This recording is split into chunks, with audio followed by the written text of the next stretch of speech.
요한복음 8장 말씀 시작할게요. 네, 8장 1절 보시면은 예수는 감람산으로 가시다 이렇게 돼 있잖아요. 여기서 감람산이 그 올리브산이죠. 네. 네, 근데 감람산은 이 앞에서도 이 사복음서에 예수님이 아버지께 나가서 기도하는 장소잖아요. 그렇죠? 여기 그래서 감람산으로 가셔가지고 아버지를 만나는 장소로 가셨다는 의미고, 그 다음 2절에 보면 아침에 다시 성전으로 들어오시니 이렇게 나오잖아요. 네. 그러니까 밤에 아버지를 만나서, 네. 그러니까 감람산에서 아버지를 만나서 아버지를 만나서 그 말씀을 듣고, 그러니까 밤에는 만나는 시간이고, 네. 그래서 일하시지 않는 상태이고, 그 말씀은 이제 아침이 되면 낮이 되면 빛이 나는 그 일하는 시기에 나와서 이렇게 가르쳐 주신다는 의미인 거예요. 그래서 예수님이 그래서 그 뒤에 이제 아침에는 다시 성전에 들어오셔가지고 백성들이 다 나오고 거기에 좌정하셔가지고 앉으셔서 가르치신다고 돼 있거든요. 앉으사 저희를 가르치시더니, 그러니까 그 보좌에 딱 앉으셔가지고 이제 가르치시는 걸 항상 이때뿐만 아니라 산상수훈도 그렇고 딱 올라가서 앉으셔서 가르치세요 이렇게. 그게 다 뭔가 장소도 그렇고 의미가 있는 거예요. 예수님이 하나님의 말씀으로 가르치신다는 걸 의미할 때 이렇게 말씀을 하시는데, 그때 이제 3절에 보면은 서기관과 바리새인들이 가늠 중에 잡힌 여자를 끌고 와서 가운데 세우고 이렇게 돼 있잖아요. 서기관과 바리새인들은 우리가 계속 나오고 있는데 결국에는 율법을 말하는 거죠. 율법의 사람들. 그래서 가늠 중에 잡힌 여자를 끌고 왔다는 거는 여기서 선하게 지식의 그 율법의 체계에 그렇게 매여 살면서 그것을 지키지 못한다는 게 이제 드러난 여자, 뭔가 불법을 행할 수밖에 없다는 게 드러난 여자를 지금 이제 끌고 온 거예요. 근데 여기서 이 여자는 약간 예표하는 게 예전에 아담과 하와에서 하와가 선악과를 따먹게 된 그 사건 있잖아요. 네. 그거하고 거의 일치하는 사건이에요. 그러니까 그 따먹을 수밖에 없는 상태였던 거지, 하와는 원래부터. 그러니까 하와가 따먹지 않을 사람이었는데 갑자기 그냥 뱀이 깨니까 이렇게 따먹은 게 아니라 원래부터 어길 수밖에 없는 존재였는데 이제 그게 실질적으로 선악과를 먹음으로써 드러난 거잖아요. 그러니까 이 여자도 결국에는 이 체계를 거기에 매여가지고 범법을 할 수밖에 없는 여자인 게 그 간음을 함으로써 드러난 여자인 거예요. 지금 이제 그 상태에 있는 여자를 끌고 온 거지. 그래서 5절에 보면은 모세는 율법에 이러한 여자를 돌로 치라 명하였거니와 선생은 어떻게 말하겠나이까 이렇게 하잖아요. 그러니까 이 모세의 율법에는 이러한 여자를 돌로 치라 이렇게 돼 있다고 하잖아요. 그 하와 얘기에서 거기서 하나님이 아담과 하와한테 명령한 게 뭐였어요? 그걸 먹지 말라. 먹는 날에는 네가 정령 죽으리라 이렇게 돼 있잖아요. 정령 죽으리라. 그 정령 죽으리라라고 돼 있는데 그게 이제 해석은 정령 죽으리라라고 돼 있는데요. 반드시 죽으리라 이런 뜻이잖아요. 근데 사실은 원어를 보면은 무트 타무트라고 돼 있어요. 그거는 죽고 죽다라는 뜻이에요. 그러니까 죽는다는 말이 2번 반복되는 거를 강조의 의미라고 봐가지고 해석 자체를 우리나라 말로는 그냥 정령 반드시 죽으리라 이렇게 했는데, 사실은 이것도 사실은 원래 원어대로 그냥 해석하는 게 맞죠.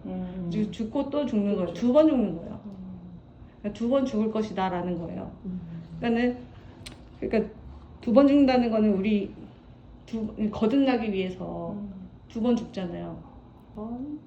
물세례, 성령 세례. 이렇게 2번 죽잖아요. 두 번 죽어야지만 이 사람이 제대로 다시 살아날 수 있다는 뜻을 거기에도 감추고 있다고 볼 수 있어요. 2번 죽는다. 그래서 여기서도 결국 여자는 돌로 치라라는 거는 결국 죽게 된다. 죽어야 된다. 이 여자는 죽어야 된다는 거를 모세 율법으로 말하고 있다라는 건데, 8장 6절에 보면 저희가 이렇게 말하면 고소할 조건을 얻고자 하여 예수를 시험함이로라. 예수께서 몸을 굽히사 손가락으로 땅에 쓰시니. 예수께서 여기서 몸을 굽히시는데 왜 몸을 굽히시는 걸까요? 여기서는 이제 예수님이 어쨌든 하나님이신데 땅에 내려오신 거예요. 육신을 입고 내려오시는 그 모습을 지금 이걸 보여주시는 거죠. 땅으로 육신이 돼서 친히 땅으로 내려오신 하나님. 그래서 손가락으로 땅에 쓰시잖아요. 손가락으로 땅에 쓰신다는 거는 손가락은 보통 뭐를 말하냐면 그 혹시 그 구절 기억하시나마 그 시편 8편 가볼까요? 8장 3절 주의 손가락으로 만드신 주의 하늘과 주의 베풀어 두신 달과 별들을 내가 보오니. 그러니까 하나님이 이 세상은 이 눈에 보이는 세상뿐만 아니라 우리 마음의 세상을 얘기하는 거예요. 결국에는. 근데 그거를 만드실 때 손가락으로 만드신다는 표현을 하는 거예요. 지금 여기서 예수님이 그래서 손가락을 쓰시는 거죠. 그래가지고 우리 보통 땅은 마음 땅이잖아요. 왜냐면 땅에 씨앗을 뿌려서 막 60배, 30배, 60배, 100배의 결실을 얻는다는 건 결국 우리 마음 땅에 예수님의 말씀이 심겨지면은 그게 어떻게 해서 열매를 맺는지를 말씀하시는 거기 때문에 이 땅은 마음 땅이에요. 우리 마음 땅. 마음 땅으로 이제 손가락으로 이제 천지를 창조하시는 거죠. 그 쓰시는 거는 우리 마음에다가 새기신다는 거죠. 그 말씀이신 이제 예수 그리스도를 이제 각각 새기시는 작업을 한다는 거예요. 지금 땅에다가 내려오셔가지고 몸을 굽히셔가지고 가지고 이제 출애굽기 34장으로 한번 갈게요. 1절부터 좀 읽을게요. 여호와께서 모세에게 이르시되 너는 돌판 둘을 처음 것과 같이 깎아 만들라. 내가 깨트린 바 처음 판에 있던 바를 내가 그 판에 쓰이니 아침 전에 예비하고 아침에 시내산에 올라와 산꼭대기에서 내게 보이되 아무도 너와 함께 오르지 말며 온 산의 인적을 금하고 양과 소도 산 앞에서 먹지 못하게 하라. 모세가 돌판 둘을 처음 것과 같이 깎아 만들고 아침에 일찍이 일어나 그 두 돌판을 손에 들고 여호와의 명대로 시내산에 올라가니. 네, 여기까지 보면은 여기 두 번째 돌판을 만드는 사건이잖아요. 그러니까 첫 번째 돌판은 모세가 올라가서 친히 하나님이 만들어서 거기 새겨주셨어요. 그러니까 첫 번째 돌판이야. 근데 와 보니까 지금 이스라엘 백성들이 이제 금송아지를 만들고 우상을 만들어서 그걸 섬기고 막 있잖아요. 간음하고 있잖아요. 그러니까 깨트렸죠. 그래서 그랬더니 하나님이 이번에는 네가 직접 돌을 깎아 만들어서 들고 와라. 그래서 또 새겨주시잖아요. 그것도 의미가 있겠죠, 당연히. 두 번 새기시는 거예요. 그러니까 첫 번째는 막 안 될 수밖에 없는 거예요.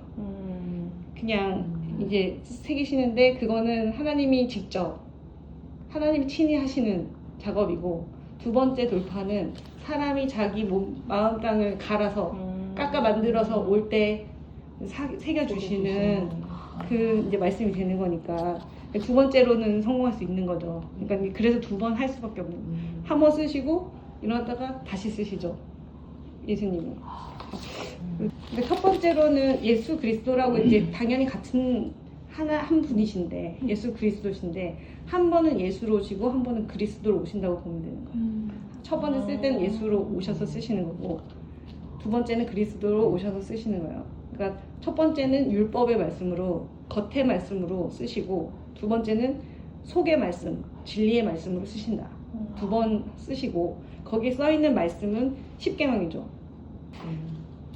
이제 다섯 말씀이 합쳐져서 10개의 말씀이잖아요. 두 돌판에 다섯 말씀 쓰시는 거 아니에요. 이제 그거를 이제 하나님 사랑, 이웃 사랑 이렇게 나누기도 하는데 그러니까 결국에는 근데 하나님 사랑과 이코르 이웃 사랑이잖아요. 왜냐면 또한 두 번째도 이와 같으니 하나님 사랑과 같으니 이웃 사랑하라고 하잖아요. 그러니까 이 다섯 말씀이 대칭돼요. 그러니까 하나 맞춰보면 똑같은 말씀이에요. 또 그렇게 돼요.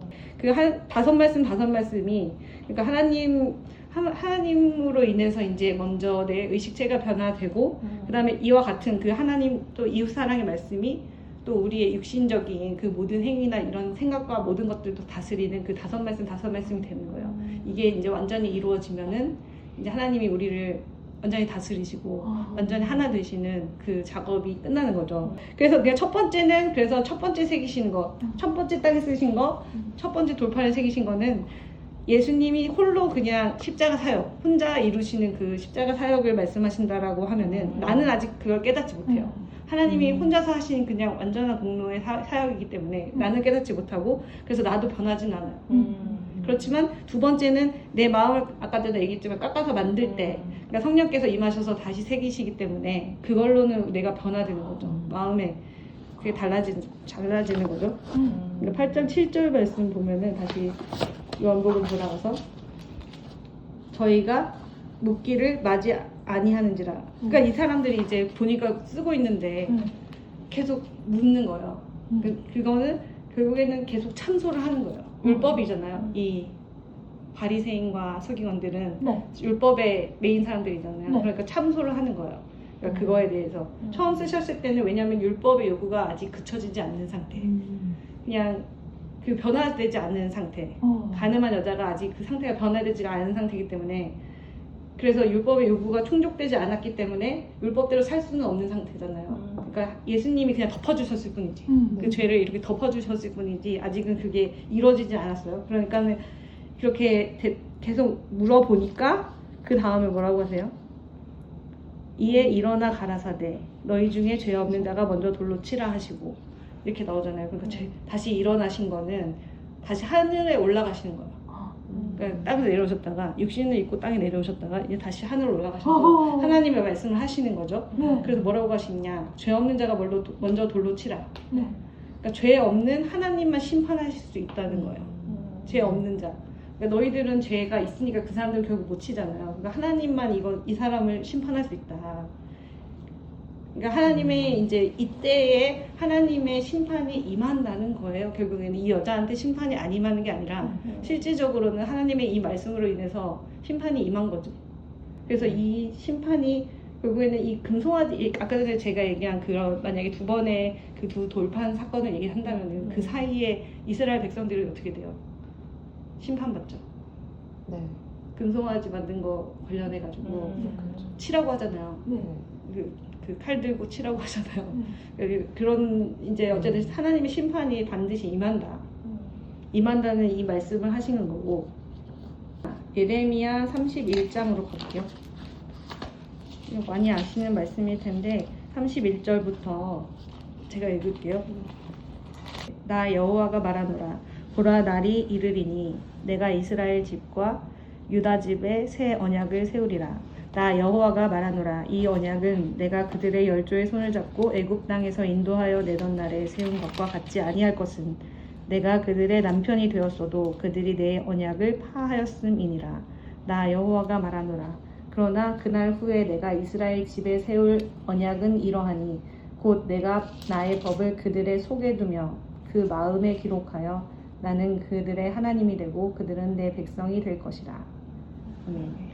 그러니까 이 부분이 아까도 언약 얘기했잖아요. 그러니까 이걸 쓰시는 게 결국엔 계약서 쓰시는 거랑 마찬가지죠. 그래서 언약을 쓰시는데 그 언약을 한 번은 썼는데 실패한 거죠. 그렇지만 이 두 번째 쓰는 언약은 그 마음에 이렇게 새겨서 성령으로 새기시는 거기 때문에 그거는 이루어지는 언약이 될 수 있다. 이 부분이 그 부분을 이제 연결시키는 건데 이제 물론 그때 당시에 이 두 돌판이 두 번째 쓰여졌을 때 바로 이걸 지킬 수 있게 됐다는 건 아니고 그거는 하나의 예표인 거죠. 예표. 그러니까 그걸 이제 보여주시기 위해서 어쨌든 간에 나중에 이 하나님이 쓰시는 작업을 어떻게 이게 효과를 발휘하는지를 알려주시기 위해서 그때도 보여주셨고 이때도 이렇게 단편적으로 보여주시는 거죠. 딱 사건을 통해서. 지금 8장 8절 다시 몸을 굽히사 손가락으로 땅에 쓰시니 그러니까 이게 아까 전에 얘기한 두 번째 이제 성령으로 임해서 손가락으로 땅에 쓰시는 거고 9절에서 저희가 이 말씀을 듣고 양심의 가책을 받았다는 게 이거 영어 표현으로 보면은 유죄 판결을 받아라고 돼 있어. 그러니까 이들이 이제 이 말씀으로 인해서 유죄 판결을 받은 거죠. 그래가지고 가장 노인부터 시작해서 마지막까지 하나씩 간다라는 거는 그 율법의 요구가 하나씩 이루어져서 떠나갔다. 하나씩 떨어져 나간다. 약간 그런 말씀이에요. 그래서 여기서 노인부터 시작해서 여기는 이제 뭐 젊은이까지라고 돼 있는데 이건 꼭 그 말씀을 딱 드린 건 아니에요. 그러니까 이거는 약간 의역이 들어간 것 같아요. 와. 그래서 네, 그래서 마지막까지 다 하나씩 다 나갔다. 네, 한다는 거고. 그러니까 여자를 그때까지 정죄하던 그 율법이 결국에는 모두 떠나가서 힘을 잃게 돼서 이제 이 여자에 대해서는 이 여자가 이제 율법에 대해서 죽게 되는 거죠. 로마서 7장 1절 말씀인데요. 형제들아 내가 법하는 자들에게 말하노니 너희는 율법이 사람의 살 동안만 그를 주관하는 줄 알지 못하느냐. 남편 있는 여인이 그 남편 생전에는 법으로 그에게 매인만 되나 만일 그 남편이 죽으면 남편의 법에서 벗어나느니라. 그러므로 만일 그 남편 생전에 다른 남자에게 가면 음부라. 이르되 남편이 죽으면 그 법에서 자유케 되나니 다른 남자에게 갈지라도 음부가 되지 아니하느니라. 그러므로 내 형제들아 너희도 그리스도의 몸으로 말미암아 율법에 대하여 죽임을 당하였으니 이는 다른 이 곧 죽은 자 가운데서 살아나신 이에게 가서 우리로 하나님을 위하여 열매를 맺히게 하려 함이니라. 아멘. 그러니까 결국 지금 율법에 대해서는 그 그리스도로 말미암아서 율법에 대해서 이제 죽임을 당하는 그러니까 그 율법에 대해서 죽은 여자가 된 거죠 이제. 그러니까 율법은 더 이상 이 여자한테 더 이상 힘을 쓰지 못하고 하나씩 다 떠나가 버리고 이제 다시 8장 10절에 그럼 다시 돌아가서 8장 10절 예수께서 일어나서 여자 외에 아무도 없는 것을 보시고 이르시되 여자여 너를 고소하던 그들이 어디 있느냐 너를 정죄한 자가 없느냐. 그러니까 더 이상 정죄할 율법도 없고 이제 예수님도 더 이상 그 여자는 정죄하지 않아요. 그러니까 다시는 그러고서는 이제 11절에 대답하되 주여 없나이다. 예수께서 가라사대 나도 너를 정죄하지 아니하노니 가서 다시는 죄를 범치 말라 하시니라. 이렇게 돼 있죠. 가서 다시는 죄를 범치 말라. 이거는 명령이기도 하지만 약속이기도 한 거예요. 그러니까 이 여자는 그렇게 거듭난 상태가 됐기 때문에 그러니까 율법에 대해서 죽었기 때문에 이제는 관계가 죄와 관계가 없는 상태가 됐다는 선언인 거예요. 이제 더 이상 죄를 너는 범치 않는 존재다. 그래서 하나님의 생명에 이제 연결됐기 때문에 하나님하고 분리된 게 아니라 이제 하나님이 들어오셔가지고 이제 하나가 되셨잖아요. 그러니까 안에 들어오셨잖아요. 그러니까 이제 더 이상 하나님하고 이제 원수가 된 게 아니라 하나님과 연결된 상태이기 때문에 이제 앞으로 항상 예수 안에 거하라는 말씀이기도 하고 그러니까 뭐 어떤 죄를 하나하나 짓고 말고의 문제가 아니라 항상 예수님 안에 거하라는 뜻이기도 하고 그러니까 분리되지 말고 그러니까 반드시 그렇게 만드실 것이라는 약속도 되고 그러니까 이 여자한테 그걸 딱 선언하신 거죠 이제. 그래서 요한 1서 한번 가볼게요. 요한 1서 3장 말씀 4절부터 읽어볼게요. 죄를 짓는 자마다 불법을 행하나니 죄는 불법이라. 그가 우리 죄를 없이 하려고 나타내신 바 된 것을 너희가 아나니 그에게는 죄가 없느니라. 그 안에 거하는 자마다 범죄하지 아니하나니 범죄하는 자마다 그를 보지도 못하였고 그를 알지도 못하였느니라. 자녀들아 아무도 너희를 미혹하지 못하게 하라. 의를 행하는 자는 그의 의로우심과 같이 의롭고 죄를 짓는 자는 마귀에게 속하나니 마귀는 처음부터 범죄함이니라. 하나님의 아들이 나신 것은 마귀의 일을 멸하려 하심이니라. 하나님께로서 난 자마다 죄를 짓지 아니하나니 이는 하나님의 씨가 그의 속에 거하며 저도 범죄치 못하는 것은 하나님께로서 났습니다. 이 9절에 딱 그 말씀이 딱 나오잖아요. 하나님께로 난 자라는 게 결국 거듭난 사람이죠. 거듭난 사람은 죄를 짓지 않는다. 이것은 하나님의 그 씨가 하나님의 말씀이 그의 속에 거하기 때문이고 그 사람이 점제하지 못하는 거는 결국 똑같은 얘기인데 하나님께서 깨로서 났기 때문이다. 이렇게 돼 있잖아요. 그러니까 우리 앞에 5절 보면은 우리 죄를 없이 하려고 그 예수님이 나타나신 것이고 예수 그리스도께서 우리한테 나타나셨고 그래서 그 안에 거하는 자마다 범죄하지 않는다고 하시는 거예요. 근데 여기서 죄를 짓는 자는 어떻게 하고 하죠? 죄를 짓는 자는 마귀에게 속하나니 이렇게 돼 있잖아요. 그러니까 마귀는 또 처음부터 범죄했다고 돼 있잖아요. 이게 처음부터라는 게 말씀을 보면은 태초예요. 태초부터 범죄한 자.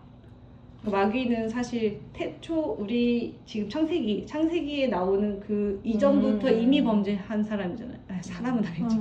범죄한 자, 이미 범죄해서 쫓겨난 자잖아요. 이게 이 세상이 창조되기도 전에 범죄한 마귀, 그 마귀에게 속한 사람은 그래서 죄의 종이 될 수밖에 없는 거고 지금 그 말씀을 하시는 거고 그러니까 그거는 이제 근데 그 뒤에 이제 말씀하시는 게 아까 말씀드린 대로 하나님께로부터 거듭난 자는 죄를 짓지 않는다는 거는 하나님의 씨가 그 안에 거하기 때문이다. 결국에는 무슨 뜻이냐면은 죄라는 거는 계속 얘기하지만 그 상태의 문제라는 거지. 이거 뭐 간음을 했다, 뭐를 했다 이런 거를 하나님은 죄라고 하시는 게 아니라는 거죠. 그러니까 하나님은 그 안에 씨가 있는 자는 죄가 없다고 보시는 거고 씨가 없는 자는 마귀에게 속했기 때문에 그냥 죄. 왜냐하면 범죄한 자한테 속해 있기 때문에 그냥 죄라고 보시는 거야. 그래서 결국 아까도 얘기했지만 결국 하나님의 씨인 예수 그리스도가 실제로 우리 안에 들어와서 심겼는가. 그러니까 그게 이제 예수님은 이 여인한테 너는 심겼다 얘기해 주신 거야. 거듭났다. 너 거듭났다. 이제 거듭난 상태다. 알려주시는 거고. 네, 8장에서 이제 예수께서 또 일러 가라사대 나는 세상의 빛이니 이렇게 돼 있잖아요. 그래서 생명의 빛을 얻으리라 이렇게 돼 있고 그러니까 그게 처음부터 계속 제가 말씀을 드린 것처럼 예수님이 결국에는 빛이라고 했잖아요. 빛이 우리 마음 가운데 이제 들어와야 된다. 이제 그 부분을 이제 예수님이 내가 세상의 빛이고 이제 어둠에 나를 따르는 사람은 어둠에 다니지 않고 생명빛이 얻을 거다. 내가 지금 너한테 생명의 빛을 줬다 말씀하시는 거죠. 그리고서 13절부터 이제 보시면은 19절까지 쭉 보시면은 이게 무슨 얘기냐면 이제 바리새인들하고 예수님하고 이제 서로 간에 이렇게 묻고 답하고 막 이런 내용인데 그러니까 증거의 문제를 얘기를 하고 있어요. 거기 보시면은 내가 너를 위하여 증거하니 내 증거는 참되지 아니하도다. 그러니까 증거의 문제를 얘기하면서 예수님은 거기다 대고 이제 내가 나를 위해서 증거해도 내 증거가 참되다. 나는 내가 어디서 오며 어디로 가는지 알지만 너네는 모른다. 그리고 너네는 육체를 따라 판단하지만 나는 아무도 판단하지 않고 만약에 판단해도 내 판단이 참되다. 왜냐면 내가 혼자 있는 게 아니고 나를 보내신 이 하나님이 나와 함께 계시기 때문에 나는 내 판단하는 건 옳고 그래서 이제 율법에도 두 사람 증거가 참되다고 했는데 나는 내가 증거하고 하나님 아버지가 또한 증거하고 있다. 이렇게 지금 대답하고 있는 거잖아요. 그러니까는 이때 당시에 이 사람들은 이제 하나님 아버지가 예수님과 함께 한다는 거를 모르는 거죠. 계속 그거에 대해서 의문을 제기하는 거죠. 그러니까 아버지가 어디 있냐, 예수님 너네 아버지가 어디냐, 너의 아버지는 목수가 아니냐, 이제 그런 거죠. 요셉이잖아. 그러니까 아버지가 어디인지 모르니까 이제 모르는 상태고 아직 눈이 가려져 있는 상태고 이제 3장 20절 말씀에 이 말씀은 성전에서 가르치실 때에 연복회 앞에서 하셨으나 잡는 이 사람이 없으니 이는 그의 때가 아직 이르지 아니하였음이로라. 이거 되게 많이 나오잖아요. 때가 아직 이르지 않아. 지금 이 말씀 하는데 지금 성전에서 어쨌든 들어가서 가르치시는데 어디서 하셨다고 돼 있어요? 연복회 앞에서 하셨다고 돼 있잖아요. 그 여기에서 이것도 이제 이중적인 의미가 있어요. 위치가 이게 연복회라는 게 위치가 어디냐의 문제인 거예요. 지금 이 사람들이 어떤 상태인지. 그러니까 이 연복회라는 거는 그 성전에서 여인의 뜰이라는 곳에 위치하고 있었던 거예요. 그 성전에서 이방인의 뜰이 있고 그걸 들어가면은 여인의 뜰이 있고 그 안에 들어가면 이제 제사장들 뜰이 있는 거예요. 그러니까 제사장들 뜰에는 뭐가 있어요? 번제단하고 물두멍 있죠. 그러니까 거기 들어가기 전에 이 사람들의 상태는 그 전인 거야지. 번제단과 물두멍을 아직 갈 수 없는 상태. 그래서 이방인의 뜰보다는 성전에 가까운데 이 사람들은 이제 이방인까지는 아닌데 유대인들이잖아요. 바리새인들이고 그러니까 하나님을 찾긴 찾는데 아직은 이방인의 단계는 넘었지만 아직 여인의 뜰에 있는 거죠. 지금 여인의 뜰에 있고 아직 제사장의 뜰로 갈 수는 없는 상태인 거죠. 그래서 그 아직 거듭나지 못한 상태에 있다는 그런 자들을 가리키는 거고 또 한 가지는 연복에는 뭐를 넣냐면은 속전을 넣거든요. 속전이 바로 예수님이잖아요. 이게 우리의 죄를 속하시는 그러니까 우리 대속하시는 속전이 되시는 예수님이시잖아요. 네네. 그러니까 그 연복에 아직 들어가시기 전인 거야. 그 앞에 이 앞에 있는 거야 아직. 그래서 아직 그 사람들은 그 상태에 있기 때문에 그 표현이 잡는다는 표현이 돼 있지만 그게 손을 대지 못한다는 거거든요. 그러니까 예수님을 아직 손을 댈 수가 없는 상태가 예수님한테 닿을 수 없는 상태에 있는 거예요 지금. 아직 때가 이르지 않았기 때문에 이 사람들의 상태가 아직 예수님을 만날 수 없는, 받아들일 수 없는 상태이기 때문에, 그리고 잡을 수가 없는 상태이기 때문에. 그러니까 잡는다는 게 그러니까 죽이려고 잡는 거잖아요. 지금 죽이려면 어디 번제단에서 죽여야 되잖아요. 거기에 아직 못 들어가요 이 사람들은. 그래서 잡지를 못해요 예수님은 아직은. 그러니까 나중에 결국에 십자가에서 잡잖아요. 그때가 이제 죽일 때가 된 거죠. 그러니까 어린 양을 잡을 때가 그때가 된 거예요. 아직은 안 된 거예요.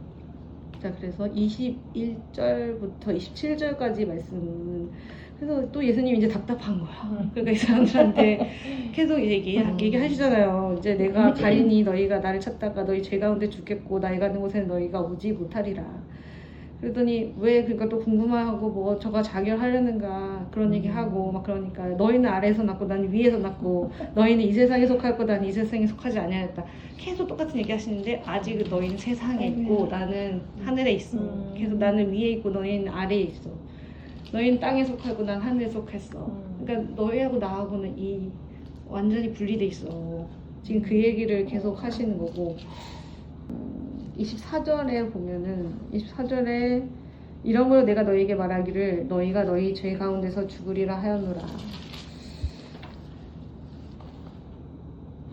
너희가 만일 내가 그인 줄 믿지 아니하면 너희 죄 가운데서 죽으리라 이렇게 돼 있는데, 그러면은 이제 이게 예수님이 그인 줄이라는 거는 이제 예수님이 그리스도인들을 믿지 않으면 그러니까 그러면 죽는다.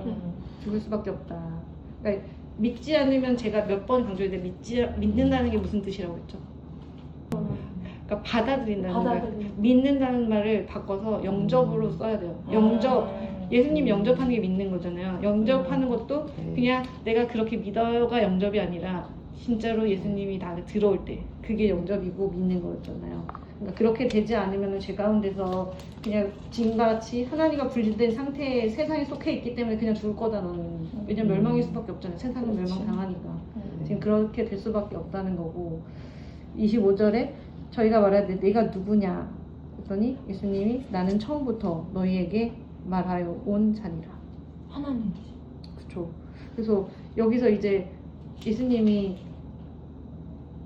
정체를 밝히시는 거죠. 처음부터 말씀하신 분이다. 그럼 처음부터 말씀하신 분은 그 창세기 때부터 계속 말씀해온 하나님이시라는 거를 아주 분명하게 지금 얘기를 해주는데, 그쵸. 근데 26절에 보면은 그래서 내가 너희를 대하여 말하고 판단할 것이 많지만 나는 나를 보내신 하나님이 참되시기 때문에 그거를 세상한테 이제 내가 들은 걸 그대로 말한다 이렇게 하시니까 27절에 여전히 저희는 아버지를 가리켜 말씀하신 줄 깨닫지 못하더라. 그러니까 되게 분명하게 말씀하시는데도 처음부터 말하여 온 자라는 게 결국 태초부터 말하여 온 자 하나님이신데 그 말씀을 도무지 깨닫지를 못해요. 누가 아버지가 누구인지 알 수가 없는 거죠, 이 사람들은.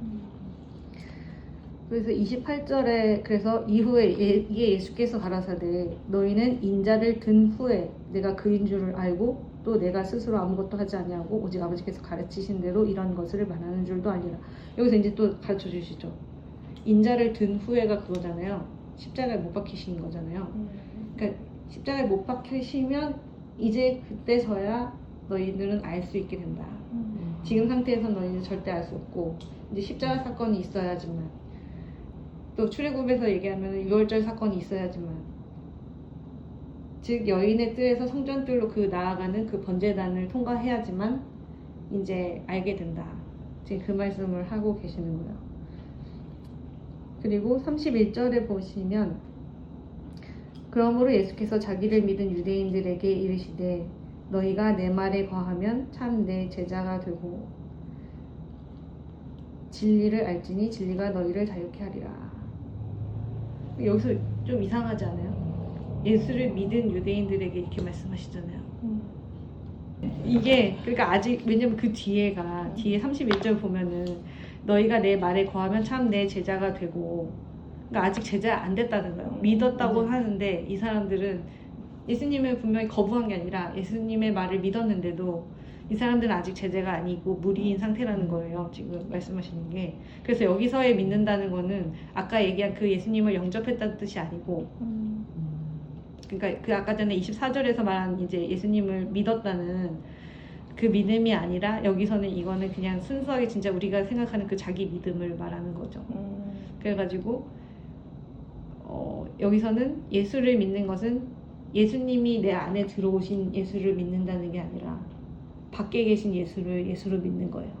지금 아직은 예수님을 그냥 앞에 눈앞에 보이는 그분으로 믿기 때문에 지금 이 상태에서는 아닌 거죠. 이제 그 뒤에 보면은 그러므로 아들이 너희를 자유케 하며 너희가 참으로 자유하리라. 그러니까 종은 그 앞에가 종은 집에 거하지 못하는데 아들은 거하고.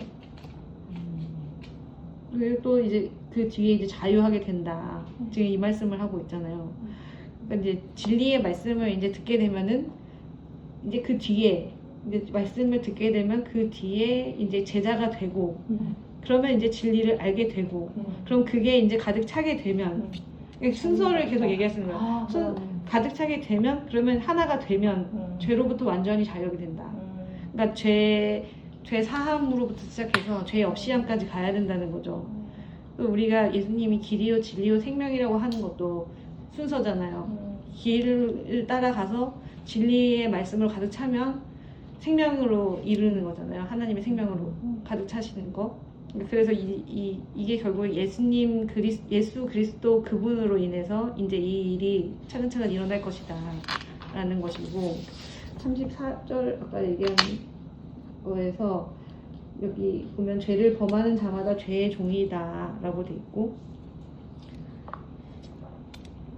이 아까 전에도 종의 문제가 그거잖아요. 죄의 종인지 그러니까 결국에는 마귀의 종인지 아니면은 하나님 예수님에게 속해가지고 아버지의 아들이 될 수 있는 것인지 그러니까 아들의 문제 아들이냐 종이냐를 지금 대비시키시고 계시죠. 네. 그러니까 37절에서 보면은 여기서 이 사람들 계속 항변해요. 내가 아브라함의 자손이고 죄가 종이 된 적이 없는데 어디 종이 된 적이 없는데 자유자인데 왜 나한테 이런 얘기를 하느냐라고 하니까 너희가 아브라함의 자손인 줄 안다. 그러나 내 말이 너희 속에 있을 곳이 없기 때문에 나를 죽이려 한다. 이게 지난번에서도 계속 계속 얘기하는 게 뭐예요? 이 살인의 문제잖아요. 아직도 계속 이 살인의 상태가 해결되지가 않는 거예요. 하나님과 분리된 상태가 해결되지 않고. 그래서 38절부터 이제 42절까지 말씀에 보면은 그러니까 예수님은 하나님 아버지에게서 본 것을 말하고 근데 또 그 사람들도 너희는 아비가 누구라고 하는 거예요. 마귀라고 하잖아요. 뒤에 나오지만 그러니까 너네도 아비에게서 들은 걸 말한다. 나도 내 아버지한테 본 것을 말하고 너희도 너희가 들은 걸 말한다. 그렇게 살 수밖에 없는 존재라는 거예요. 우리는 아비를 따라서 살 수밖에 없는 거예요. 우리가 아비를 달리 할 수가 없죠. 그러니까 아비가 누구냐에 따라서 우리가 무엇을 말하고 무엇을 행동하고 이게 다 거기에 기인한 것이다. 이제 아브라함은 근데 예수님을 죽이려고 하지 않았는데 너희는 그렇다 이렇게 얘기하고 있고 근데 너네는 지금 하나님의 아버지라고 말하지만 사실은 아니다. 근데 43절에 그래서 내 말을 어찌하여 내 말을 깨닫지 못하느냐 이는 내 말을 들을 줄 알지 못함이로다. 깨닫지 못하는 건 들을 줄을 모르기 때문이에요. 그러니까 들을 수 없기 때문이다. 이거 계속 맞는 얘기를 하시는 거죠. 근데 44절에 보면은 이제 여기서 명확하게 지적을 하시죠. 너희는 너희 아비 마귀에게서 났으니 너희 아비의 욕심을 너희도 행하고자 하느니라. 저는 처음부터 살인한 자요 진리가 그 속에 없으므로 진리에 서지 못하고 거짓을 말할 때마다 제 것으로 말하나니 이는 저가 거짓말장이요 거짓의 아비가 되었음이니라. 두 가지 마귀의 특징을 얘기하죠. 처음부터 살인한 자, 거짓말쟁이. 이게 마귀의 속성이에요. 진리가 그 속에 없기 때문에 그렇다는 거예요. 우리가 보통 길이요 진리요 생명이신 그걸 단순히 이렇게 되뇌 있는데 그러니까 예수님은 진리시잖아요. 그러면은 반대는 비진리죠. 비진리. 거짓. 그걸 거짓이라고 하는 거죠. 그러니까 하나님의 말씀이 진실이고 진리고 참이고 그러면 마귀가 우리한테 자꾸 얘기하고 보여주고 이 모든 세상 이 만사도 거짓인 거야. 그게 진짜 믿어지면은 이 세상에 걱정이 뭐가 있어요. 염려가 없어야 되잖아요. 걱정도 없어야 되잖아요. 그러니까 그 얘기를 하시는 거고 45절부터 47절 말씀을 보면은 이제 내가 진리를 말함으로 너희가 나를 믿지 않는다. 왜냐면 너무 좀 이렇게 좀 이상하잖아요. 진리를 말함으로 너희가 나를 믿지 않는다. 그러니까 진리를 말하기 때문에 그들이 믿지 않는 거야. 왜냐면 너네는 거짓이니까. 거짓의 속성이 속했으니까 진리를 말하기 때문에 오히려 믿지를 않는 거예요. 그거를 믿을 수가 없는 거예요. 하나님께 속하지 않았기 때문에 예수님 말씀 너네가 그래서 안 듣는 거야. 그러니까 그들의 상태를 계속 지적하시죠. 그 뒤에도 계속 너희가 하나님께 속한 자는 하나님 말씀을 듣지만 너희가 듣지 않는 건 하나님께 속하지 않았기 때문이야. 계속 그 얘기를 하시는 거고 유대인들이 또 대답하면서 오히려 예수님을 이제 모함하죠. 사마리아 사람이나 귀신들이었다. 근데 이거는 그러니까 이게 계속 차원이 다른 존재이기 때문에 이렇게 느낄 수밖에 없는 거예요. 이거는 이 사람들이 모함하고 일부러 그러는 게 아니라 이 사람들은 다른 차원이기 때문에 그 하는 진리의 말씀을 오히려 배척하고 그걸 이제 이렇게 느낄 수밖에 없는 존재들이죠. 이거는 49절에 나는 귀신 들린 것이 아니라 오직 내 아버지를 공경하면은 너희가 나를 무시하는도다. 예수님은 아버지를 공경한다. 근데 이 사람들은 예수님을 공경하지 않는다. 이렇게 답하세요. 이 부분이 바로 생각나는 거 있어요. 구절 중에 10계명에서 5번째 계명이잖아요. 부모를 내 부모를 공경하라. 이게 육신의 부모를 얘기한다기보다는 꼭 그게 아니라 아버지는 하나님이죠. 네. 하나님을 공경하는 걸 먼저 말하는 거죠. 당연히 육신의 부모도 공경해야 되는데 그거 말고 하나님 아버지, 우리 아버지잖아요. 그러니까 그 내 안에 계신 아버지와 성령 이걸 이제 부모로 공경하는 걸로 말씀하시는 거, 그 뜻을 따르는 상태를 얘기를 하시는 거고, 그러니까 단순히 육신의 부모 공경을 말하는 구절이 아닌 거예요. 그러니까 그래서 그 하나님 사랑, 이웃 사랑에서 우리 보통은 이웃 사랑을 5계명부터로 하잖아요. 내 부모를 공경하라. 근데 거기 아닌 것 같아요.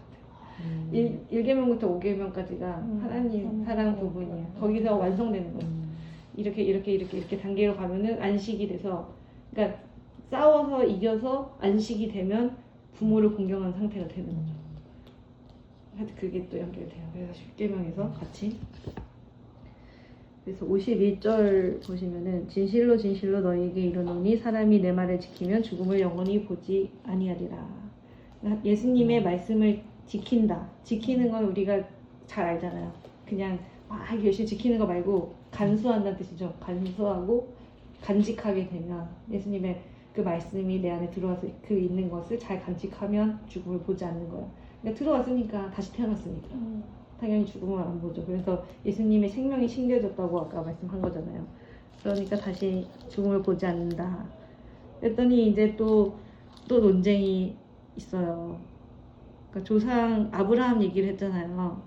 그러니까 아브라함과 선지자들도 죽었는데 너는 왜 사람이 네 말을 지키면은 죽음을 영원히 맛보지 않냐 하냐. 그럼 네가 우리 조상 아브라함보다 크냐. 선지자들도 죽었는데 너는 그 선지자들보다도 크냐. 너는 도대체 너는 누구냐. 계속 이렇게 이제 하니까 예수님이 이제 답하시는 거는 이제 뭐라고 하시죠? 진실로 진실로 58절 너희에게 이르노니 아브라함이 나기 전부터 내가 있느니라 이렇게 하시고 56절에도 보면은 너희 조상 아브라함은 나이 때 볼 것을 즐거워하다가 보고 기뻐하였느니라 이렇게 돼 있잖아요. 그러니까 이 사람들이 봤을 때는 믿음의 조상, 우리도 믿음의 조상이라고 하잖아. 아브라함이 사실은 실제적으로 시조 개념이죠. 이 사람들에 있어서 믿음을 시작한 사람의 입장이기 때문에 가장 큰 사람으로 여기잖아요. 그렇죠. 하나님. 네, 그거보다 크냐 했더니 이제 예수님은 아브라함 나기 전부터 내가 있다. 근데 영어 시제로 이걸 보면은 신기한 게 있어요.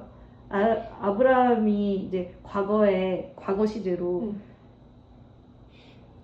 있었기 전에 여기 보면은 아브라함이 어디 59죠. 아브라함이 나기 전부터라고 이제 해석했는데, 그러니까 영어 버전으로 보면은 아브라함이 있었기 전에 내가 있느니라 이렇게 돼 있어요. 현재 시제로. 그럼 원래는 문법이 맞으려면은 아브라함이 있었기 전에 내가 있었느니라 해야 되잖아요. 있느니라.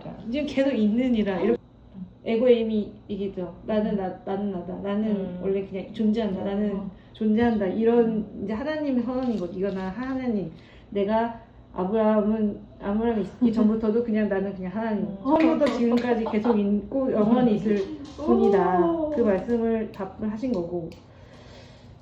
그러니까 그 사람의 육체의 매분이 아니라는 거예요. 사실은 눈에 보이는 예수님은 아기로 태어나셨잖아요. 30년 전에. 거의 30년 전에. 하여튼 그러니까 육신으로 보면은 나기 전에 없어졌던 게 맞죠. 근데 그 육신에 매여 있는 분이 아니라는 거를 여기서 이제 하나님이라는 걸 딱 선언을 하신 거고, 56절에 아브라함이 나이 때 볼 것을 즐거웠다고 기뻐했다고 했는데, 그게 이제 이 부분은 그거 같아요. 그러니까 알잖아요. 아브라함이 3명 맞이하잖아요. 세 사람. 그 세 사람 중에 맞이해가지고 기뻐하면서 영접하고 맞아요. 절하잖아요. 근데 원래 나머지 2명은 천사예요. 근데 한 명은 예수님이죠. 창세기 18장 다 찾으셨어요? 네. 여호와께서 마무리 상수리 숲을 근처에서 아브라함에게 나타나시니라. 오정 즈음에 그가 장막문에 앉았다가 눈을 들어본즉 사람 셋이 맞은편에 섰는지라. 그가 그들을 보자 곧 장막문에서 달려나가 영접하며 몸을 땅에 굽혀 가로되 내 주여 내가 주께 은혜를 입었사오면 원컨대 종을 떠나 지나가지 마옵시고 하고서 물을 조금 가져오게 하사 당신들의 발을 씻으시고 나무 아래서 쉬소서 이렇게 했잖아요. 근데 여기서 보면은 그러니까 우리가 보통 몸에 땅을 굽히는 경우에 절하면은 천사들은 거의 100이면 100 절하지 말라고 맞아. 일어나라 나도 천사 뭐 사람 하여튼 그렇게 얘기하면서 절하지 못하게 하거든요. 근데 여기서는 그냥 받으시거든요. 그러니까 이게 이제 숨겨놓은 것 같아요. 그래서 만나서 이제 그렇게 이제 봤을 때 영접하고 기쁘게 받아들였다 이렇게 말씀을 하시는 거죠. 그래서 이제 마지막으로 59절에 저희가 돌을 들어 치려하거늘 예수께서 숨어 성전에서 나가시니라. 이제 그들이 돌을 들어 치려 했는데 예수님을 죽이려고 마음은 먹었는데 아직도 그때가 안 됐기 때문에 예수님은 숨어서 성전에서 나가셨잖아요. 근데 예수님은 여전히 숨겨진 존재로 이 사람들한테는 결국 아직도 숨겨진 존재로 남아있을 수밖에 없다. 이거는 계속 이어져요. 예수님이 십자가에 달리실 때까지. 그러니까 그 상태를 계속 말씀하시면서, 그러니까 요한복음에서 가장 얘기하고 싶으신 거는 너희가 지금 이 상태에 있으면 안 된다. 지금 이 거듭나기 전의 상태에 너희가 있는데 지금 이렇게 되면 안 되고 여러 가지 기적들을 계속 이적들을 보이시잖아요. 표적을 보여주시면서 그 표적 하나하나를 이제 그 거듭남의 사건들을 하나하나 풀어가시면서 여기서는 요한복음에서는 그 부분을 강조하는 말씀이라고 볼 수 있을 것 같아요. 네, 여기까지 하겠습니다.